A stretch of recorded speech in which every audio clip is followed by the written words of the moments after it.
Welcome to Connections and Conversations, an advocacy arena podcast, working to increase civic engagement and strengthen our communities.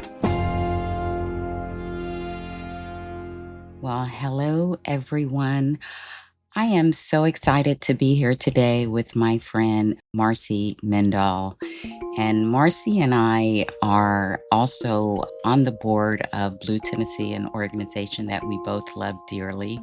But today we are here to talk about an organization that she works with that when I learned about just warmed my heart. And I thought it fit right in with the advocacy arena goals of building stronger communities and the different ways that shows up in communities.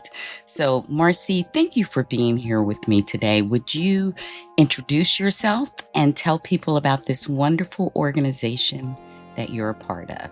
Thank you for having me, and thank you for your interest in the organization.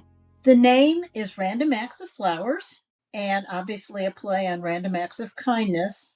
I am a volunteer there. I've been there about 10 years. The organization was started in 2007 as a result of an accident by the founder. He was working on his home, and he was home alone, he tells it, and he fell off the roof. And he ended up in the hospital, needless to say, and while he was there is when he got this idea. He received many, many, many bouquets of flowers. And when he was able to get up and walk down the hall, he noticed many patient rooms had nothing. So he started pulling the cards out of his flowers and delivering flowers to patient rooms. And that's still what we do today. How wonderful. And so the idea for Random Acts of Flowers was born then.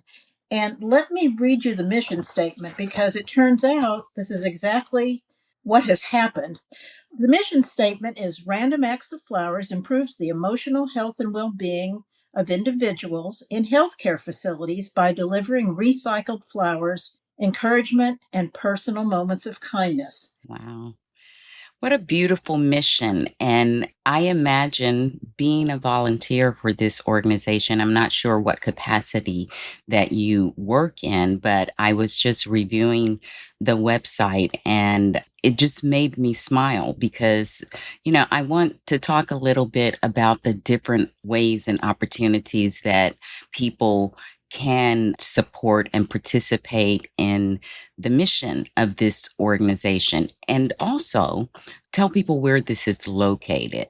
Random Acts was founded in Knoxville, so we've been operating in Knoxville since 2008. However, there are 3 other locations: Tampa, Florida, Asheville, North Carolina, and Indianapolis, Indiana.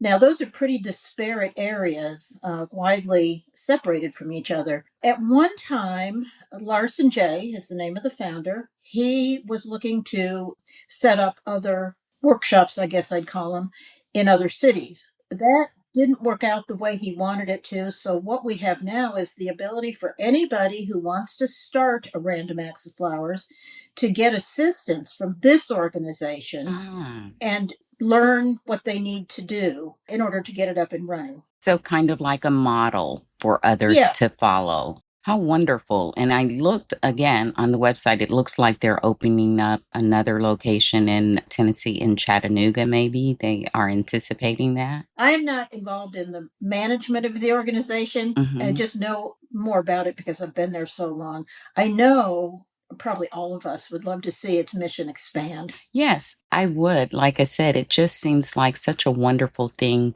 to be a part of. And I wondered if you could tell us a little bit about what capacity that you volunteer in and, what drew you to the organization. It's a little bit of a fluke. I was at a meeting at my church. It was right around the time Larson started, so it was in 2008. And my pastor had been in Leadership Knoxville with Larson and apparently learned of the mission that Larson was beginning. So at that time, he asked the parish council for permission to go ahead and donate $500. And we all thought it was a great idea, and I in particular thought it was a great idea. And he did that. Now, I sat there at the time, I was still employed full time, and I thought, oh, that sounds wonderful. I might like to do that. And I've always wanted to learn to arrange flowers. So shortly after I retired in 2015, I retired in 2014. In 2015, my son and his wife got married, and Cassie mentioned she had called to donate her flowers to Random Acts. And I thought, perfect timing. I had just finished the wedding, and now I could go on to other things. I got in touch with Random Acts that week, and I have been volunteering since 2015, since March of 2015. So for 10 years now. Wow. So what do you do when you volunteer? Like, how often do you have to actually do something? That's a good question. What I do is I arrange flowers, and to my complete amusement, I have had people say to me, "Oh, were you a florist in real life?" Whoa. No, I was not. Must be pretty good. I was actually a human resources professional. And what I learned is really you can learn to do this. So, yes, Hmm. maybe there's a little bit of a knack, but you can learn to do this. So, mostly I arrange flowers. And that, I have to tell you, Dee, has been for all of us volunteers a huge stress relief. When you leave your job, you often have to find a new circle of friends. And this group that I have met through this organization has become my circle of friends, all of us devoted to this mission. So here's how it works. On Mondays and Wednesdays, flower picker uppers get bouquets from the grocery stores primarily. And most people don't know it, but grocery stores have to discard unsold flowers by a certain date. They have a sell by date. So instead of putting them in the trash or wherever they put them, we have arrangements to pick up with them on a regular schedule. Those are prepped and sorted on Mondays and Wednesdays, ready for the arrangers on Tuesdays and Thursday mornings. The arrangements made on those days are delivered that afternoon to whatever facilities are on the schedule. And we go to hospitals, assisted living. We even deliver at places like dialysis centers, which really excites people because they're coming in for something that's difficult or tiresome for them, and they leave with a handful of flowers. I know. When I was caregiving for my mom in her end stages, we spent a lot of days there. So I can imagine the joy that something like that would bring. We've found out I have delivered some in the hospitals, and we'll have people trail us down the hall and say, "Can I buy another one?" And we said, "You can have another one." And they don't believe us. We have to convince them that they may take another one. So the effect on people, some cry. Some men have said, "Oh, nobody ever sent me flowers before." One man, this was funny. I was at an assisted living facility and I said, "These are for you." And he said, "My wife's not here." And I said, "No, no, these are for you." And he said, um, "Okay, nobody ever gave me flowers before." And I think one man actually refused them. I think he was just so shocked. But we leave them behind if they don't take them from us, which is rare. And I think by now we've been in the community long enough that people know about us and it's much easier. They sort of expect us, I guess I'd say. Yeah, and I was noticing on the website that you have certain months where you kind of have like a push and a drive. So Yes. I looked and I was like, well, June is one of those months. So what a wonderful time your episode will be airing Okay. then. So I think that is a wonderful thing that you do. Do you know a little bit about the various months and the initiatives of them? I do. June is I think we call it the brightest month. Yes. And that's because the longest day of the year is in June. Hmm. And for people who have memory issues, especially sundowners, which of course is I'm not a doctor, so I may not explain this right, but it's a time of day when older people who are afflicted with sundowners get agitated in particular. Hmm. So we deliver flowers as widely as we can. Now let me digress for a moment. That depends on the flowers we receive. Right. We also get them from weddings, funerals, events. People in Knoxville have been very well trained to call us for any event. And sometimes we pick up as little as two arrangements, and sometimes we have to load a truck. Wow. Dollywood gives us their flowers. Dollywood sends us the ones that Dolly herself uses on the day she opens the park. And I noticed that they're a big partner or Yes.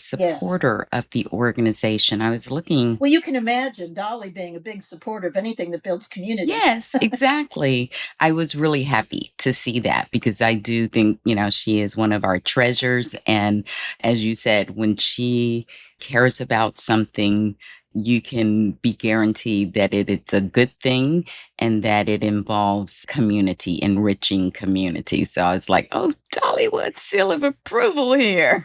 And we'd love to get her out to the workshop so she can see what we do, but you can imagine her schedule. So that hasn't happened yet. Yeah. I also noticed that you guys have special events that people can Mhm. create or be a part of. Like you can actually have an event around flower arranging and things. And I'm like, that's awesome. What a great way to, like bring people together to do something, as you said, fun. Yes. And for me, you had me at flowers because, That's true for most people. I believe that companies use those types of events as team building. So they can have, I'm not there regularly when they have them, but they can have as few as 4 people. And I heard about one that was 40 people, which is almost more than I could certainly handle. But the way those are structured is number one, it introduces people to our mission, and certainly in the best way possible because they are creating arrangements. They get a little short lesson on how to arrange, how to cut flowers, and the various things you can do to stretch flowers if we don't have a lot, how to use greenery, that sort of thing. Then they're given, I believe this is usually the case, 2 vases, and they make 2 arrangements, or I guess they could make more. One they get to take home, and one they leave behind, and it's used the next day as part of our delivery. So those go out to the nursing homes and the hospitals that we support, but they're made by volunteers. That's awesome. That's so beautiful. And of course, I know you have one a special kind of initiative around Christmas time. And Hmm. I saw something, I think, in the month of September. And I just look like this is so well thought out and planned. And I would love to see these, pop up all around the nation and spreading a little joy. Well, certainly we haven't had a dud yet. You say planned. I think we evolved. I think the better word is these evolved. Hmm. In May, in fact, we just finished our arrangements for May, and in November, we do special things for veterans. Hmm. And for this past Memorial Day, when I was there on Thursday, we were making lots and lots of arrangements because they were delivered as far away as Johnson City to the VA Medical Center up there. Wonderful. I have not gone on that trip, but I understand the veterans get in line to make sure they get one if they're not residents of the facility. So we try to have a lot so that everybody gets one. Hmm.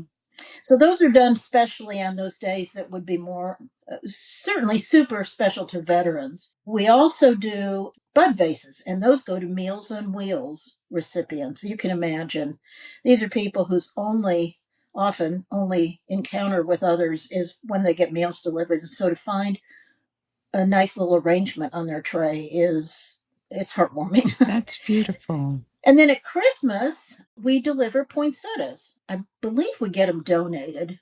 I mean, because most people don't have poinsettias, so we have to make special arrangements for those.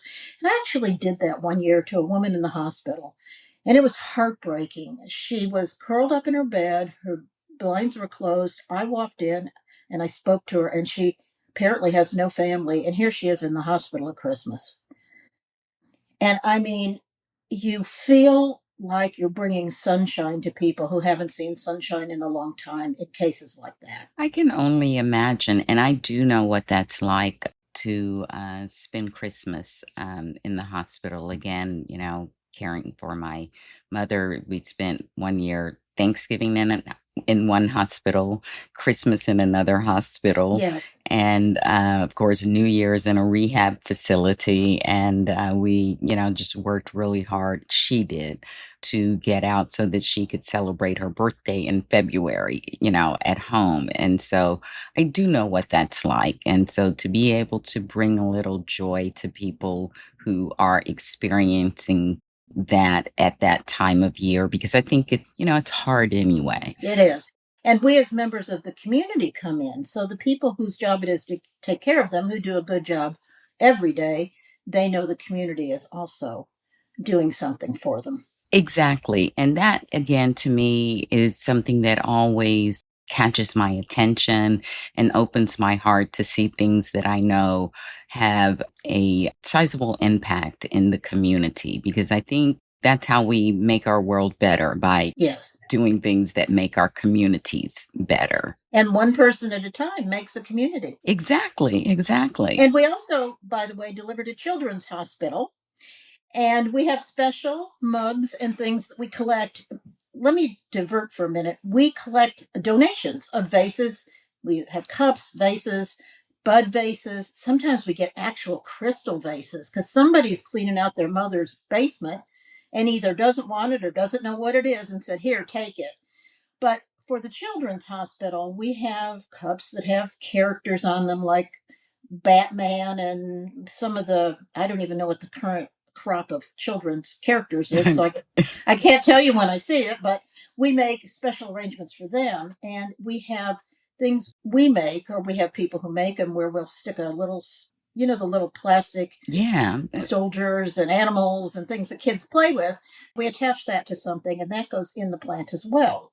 So when you make an arrangement, you sometimes you'll have something sticking out. Well, it depends on what you're doing. But in this case, it is a character that we've put on a stick or a straw for them. And that catches their attention right away. So that's really fun when we're doing it for the kids. And when we do it for the memory units, we have to use plastic. So we have made some bases out of tennis ball containers that have been decorated by some of our very talented volunteers, and we use those in memory care facilities. That is beautiful. I mean, so many things that I love are intertwined in this because, I love flowers. I take a lot of pictures of them. I try to grow a few, but I grew up with gardeners who shared the love of gardening with me. And then this creative thing, of course, the flower arranging, but as you said, you kind of recycling vases and, making them into, something new and beautiful. And that's so touching. We do have gardeners who grow flowers for us. Whoa, that's beautiful. They have large plots, I guess, or they may be a wholesale, I guess that's the right word, a wholesaler, Hmm. but they bring us. They will often bring us over the summer lovely flowers. I mean, you would die for looking at all the flowers that we get. They're beautiful. Wow, I would love that. If they ever get one here in Nashville, I know where my volunteer activities. Well, you need to promote it. Exactly, exactly. And that's what I'm trying to do in this interview. And, I want to wrap up a little bit, but before we do, I just, want you to share with the Advocacy Arena audience and others that may be listening and find us how, even though they don't have one there locally, how they can contribute to support in some way the organizations that do currently exist and maybe start their own. Well, okay, there's a couple questions there, so let me take them one at a time. To support Random Acts, like any nonprofit, we always need money. And I will say that while we get, I'm not the executive director, so I'm going to speculate here, but we get so many of our flowers donated the various ways I mentioned, but there are times when we are just flat short of flowers and we have to go to a local wholesaler and buy some. Doesn't happen a lot, but it happens enough that the supply of flowers plus keeping the lights on. This is an organization that works almost exclusively off volunteers, and we love it. But there are actual expenses that have to be paid, and so money is always welcome. If anybody wanted to start their own or thought this sounded like a good idea, there is a link on the Random Acts webpage. I haven't looked at it because I'm already involved in one, but I think it talks a little bit about what to do and who to contact. So that's a possibility. And there may be things like how many medical centers are in your area and how far are you from each of them and that sort of thing that may be an issue. I'm not sure. I did want to tell one story that I think will make an impact on how community building this is. We realized that people who got some of the earliest arrangements in the hospital went on, and when they were deceased, they specifically requested we get their flowers because they remembered how much it meant to them when they received them, Oh my goodness. that they wanted to make sure we rearranged them and sent them to other people. And that almost makes me cry because it means it meant so That's much beautiful. to them and their families. And we repeatedly get those thank you notes and so forth. So their memory goes to other people in essence. And I have been fortunate. I've had a few friends who have either had a spouse die or whatever it may be, and they have asked me to pick up their flowers. Now, I could give them into the workshop and ask other people to use them, but I will typically make a special trip and make arrangements from those flowers, which are, you can imagine, are meaningful to me, take pictures, and then send them back to the survivor. It might be a grandchild, might be a husband, and so forth, so they can see what we did with their flowers. And that seems to comfort people a lot, to know those flowers have gone to other people in a similar situation. Yes, I mean, something that I'm sure brings, a bit of sorrow, but knowing that their sorrow, some aspects of it can bring joy to someone else. And I really do like that concept. And I thank you for telling that story. One time I had flowers from a former coworker, and I had trouble getting through that. I'm sure. But I did the best I could and talked to her while I was doing it. Aw, that is beautiful, Marcy. Well, I think that's a beautiful story for us to end on. Can you tell our audience the name of the organization and website again before we close? I can. The name of the organization is Random Acts of Flowers, and its website is very similar, randomactsofflowers.org. All right. We'd love to have you join us in spirit, if not in donations. Okay. Well, thanks so much. Thank you, Dee. Well, thank you, Marcy. Really appreciate it. Thank you for publicizing what we do. Bye-bye.